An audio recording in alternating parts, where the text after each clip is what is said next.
Welcome back. Now, let's talk about the secret of the frequency of return. Because the universe does not just respond to the words we ask with.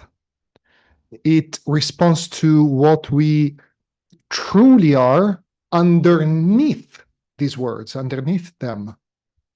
So pay attention, because asking for wealth while inside feeling lack only brings back more lack, because reality mirrors our state way more than our request.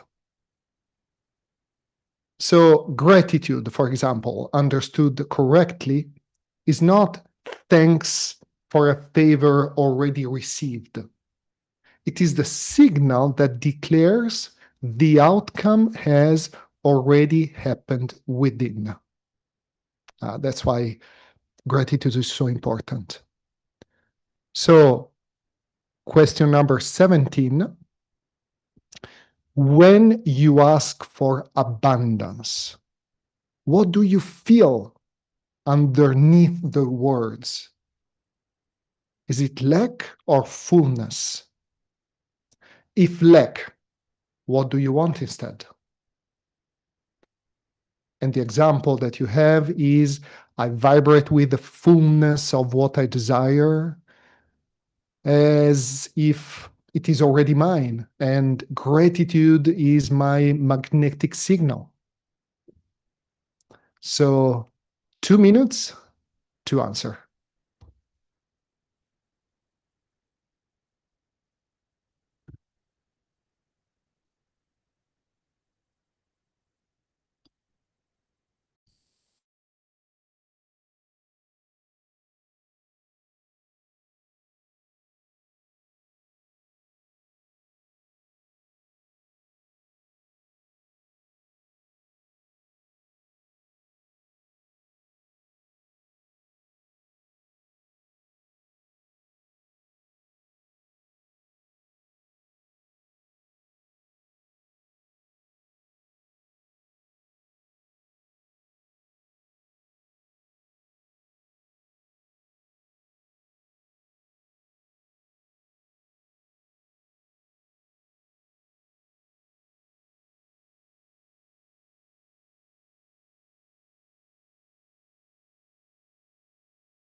Now it's time for the illusion of emptiness, that means the void. So one of the greatest illusion is believing that space between things, like an empty bank account, an empty wallet, is truly empty. That's Apparent void is, in fact, pay attention, potential wealth waiting to take form. So feeling separated from the whole is what creates the sensation of need in first place. So, and this is very deep. So question 18 is, what is your perception of void?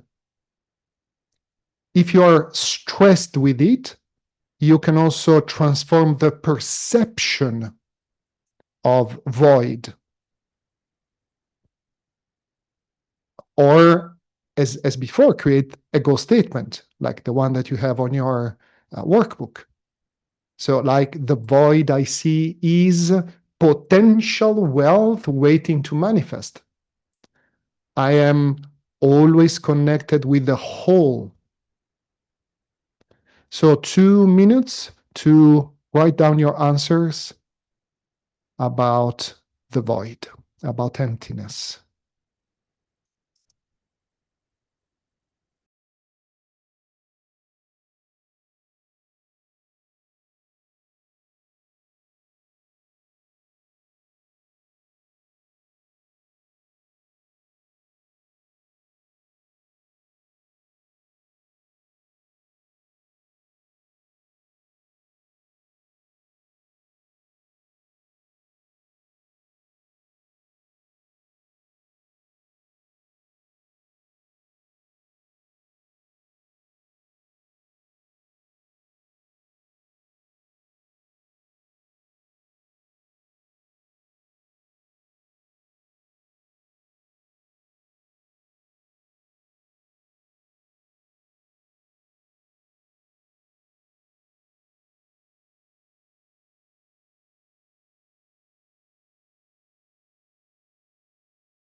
Okay.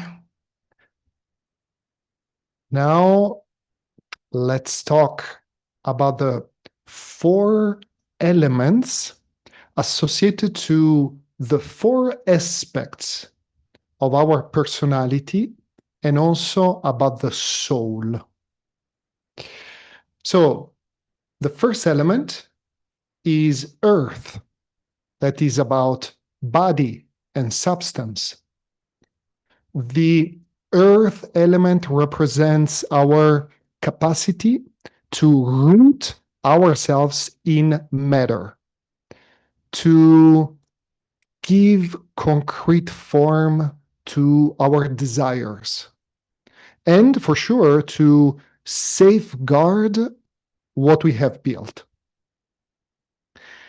It is the aspect of the personality concerned with physical security, with tangible resources, with daily work, and also, very important, caring for the body as a temple. Abundance here is not accumulation, it is stability. Knowing that you have a solid ground beneath your feet that is capable of sustaining every project without wavering. So, question 19. Do you have a solid ground beneath your feet that is capable of sustaining every project? And also, are your roots strong?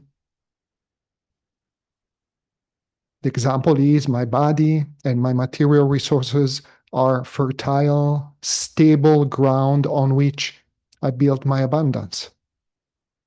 So 2 minutes to write down your answers.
Welcome back. So the second element is water. That is about emotions and relationships. The water element governs the emotional world, the capacity to feel, to bond with others, and to let oneself be carried by the flow of life without stiffening.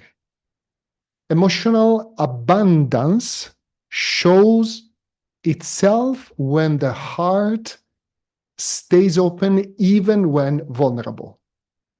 So when we allow ourselves to feel gratitude, joy, and connection without fear of losing what we love, that's the water. So question number 20. How much do you allow yourself to receive love, support, and emotional nourishment from others without feeling indebted or guilty? And is your heart open? So, example, my heart is an open flow. Or I love, I receive, and I let myself be nourished with gratitude. So again, 2 minutes for the water.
Let's go to the third element, that is fire, that is about will and passion. The fire element represents the vital spark, the passion that drives action, the courage to follow one's mission even when the path ahead is not yet clear. The abundance of fire is never passive. It is born from movement, from being bold to take risks, from trust that the universe supports those who act with authenticity and determination. So, question number 21 about fire. Which passion or project do you feel you are not fully pursuing out of fear of taking the risk? And what do you need to balance to start or to continue it? Example, I act with courage and passion, knowing that every authentic leap I take generates abundance. As usual, 2 minutes to write down your answers.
The fourth element is air, and air is connected to thoughts and words.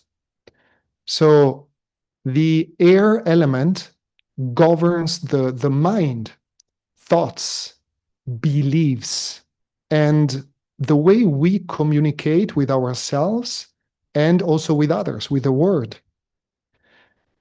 Every repeated thought becomes literally a blade that cuts reality in one direction or another. Thoughts of lack generate limitation. Thoughts of fullness generate expansion. So about air, question 22. Which recurring thoughts, if listened to honestly, speak of scarcity rather than abundance? And what do you want instead? The example that you have is my thoughts and my words promotes love and abundance. But you can also think about a recurrent thought and ask, what do I want instead? Or transforming the perception of this recurrent thought. So 2 minutes to write down your answers.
Finally, the soul, that is, represents unity beyond personality.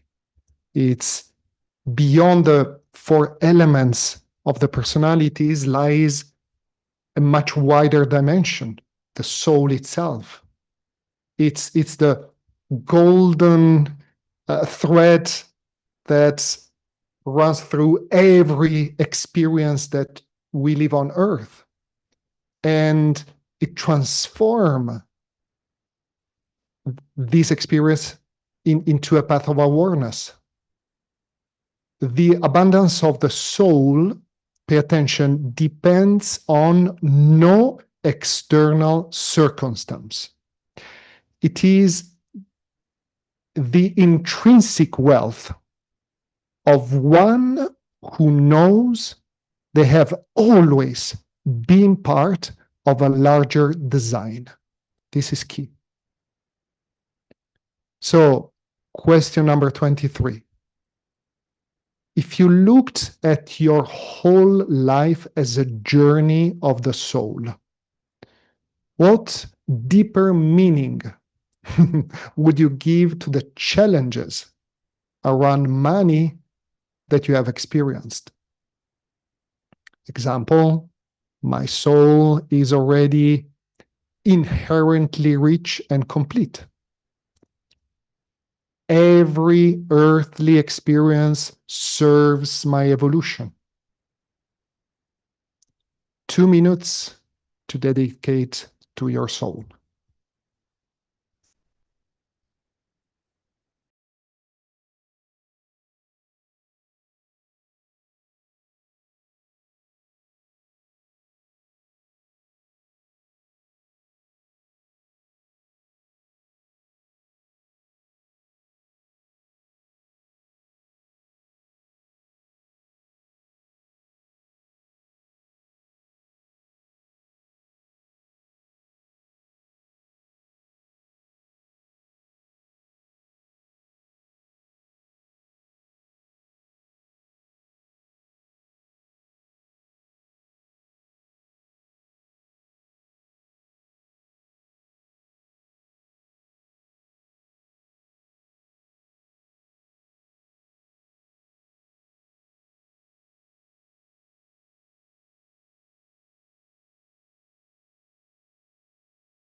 Last piece, and I love it. I love it. The cherry on the cake that is about the symbols of abundance. On your workbook, you have 7 symbols, all related to abundance, and they share a very important characteristics. None of them represents money. Why? Because the subconscious tends to respond more deeply to symbols that represents the principles of abundance rather than its outcomes. To work with the subconscious, the symbols are often more powerful than banknotes, gold bars, or coins because they evoke a state of expansion rather than attachment to a material object. So, how to balance for them? The procedure is very similar to the transforming perception of stress that you have in your material. You will first look at the symbols with eyes open, looking down for a few seconds.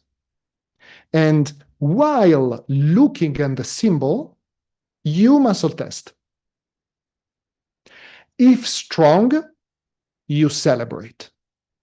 If weak, you get permission and commitment, like for the TPS, Transforming Perception of Stress.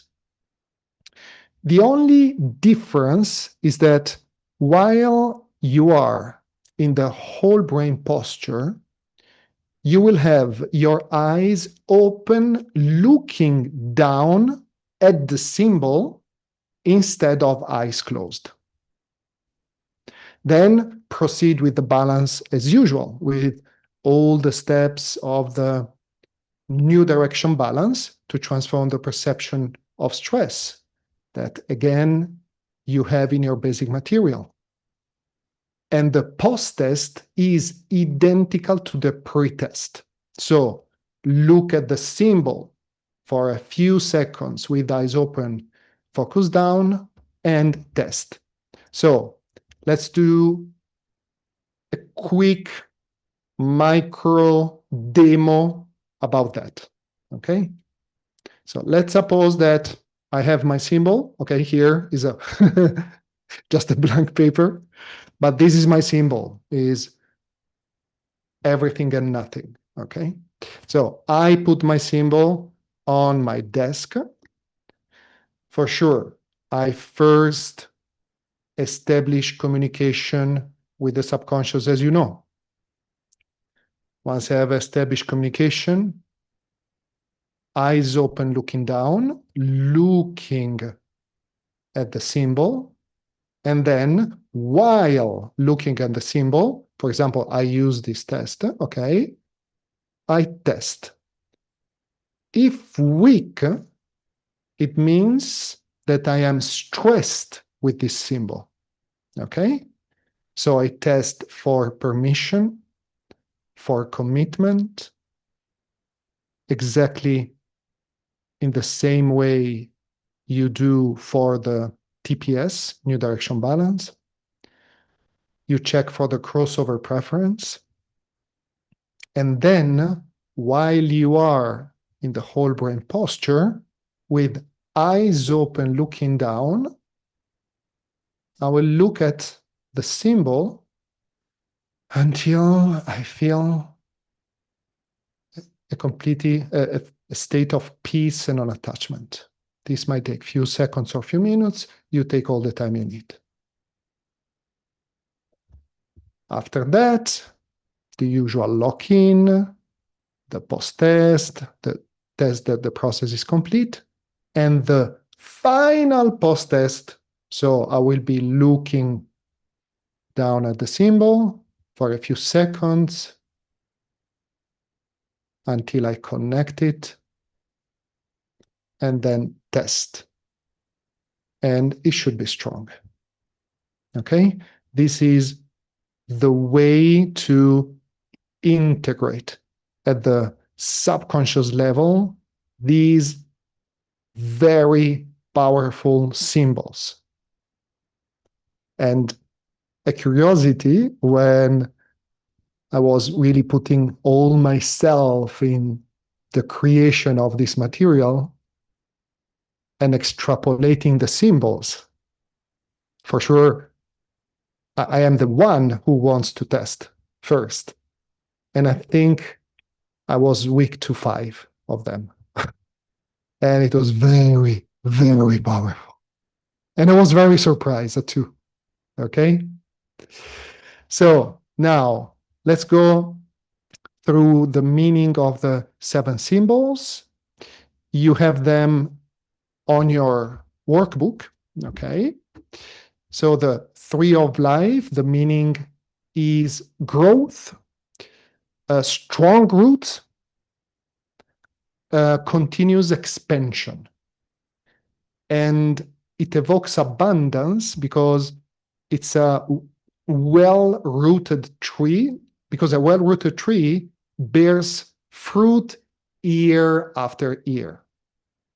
It conveys the idea that true wealth grows naturally from a solid foundation.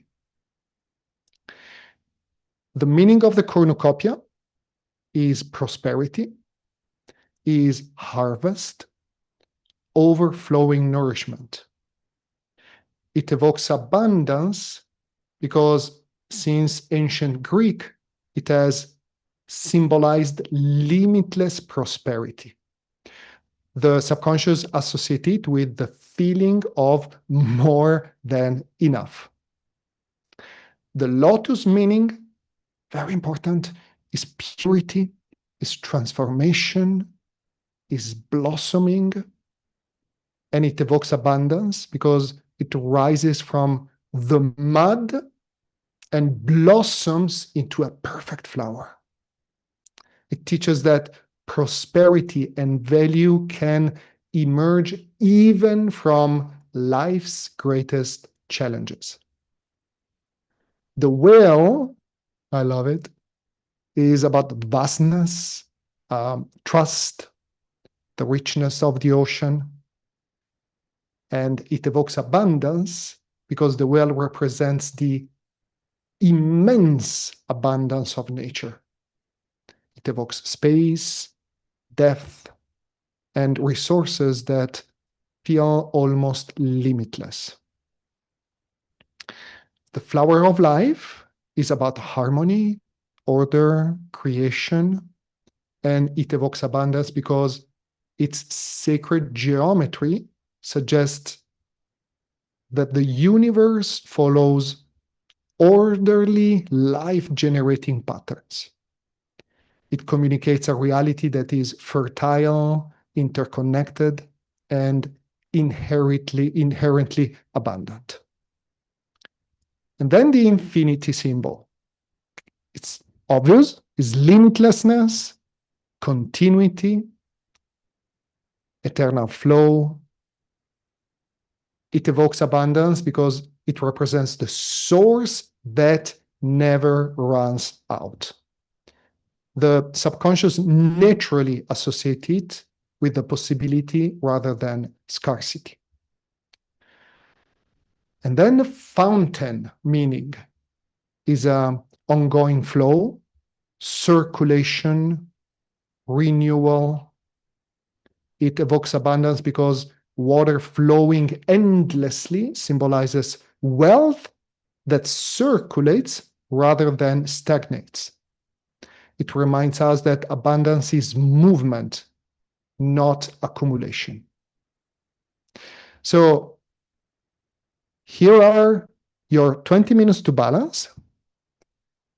Pick one or two of your answers, whichever resonates most. And remember, again, quality over quantity. Turn into a goal statement, test it, and balance if weak. Again, very important, follow any insight that comes. And leave whatever you don't finish for later or for the recording. Again, stay curious, open, honest with yourself. Use this time well. And again, let yourself be different by the time we come back together. So last 20 minutes practice. You can also work with symbols if you like. 20 minutes.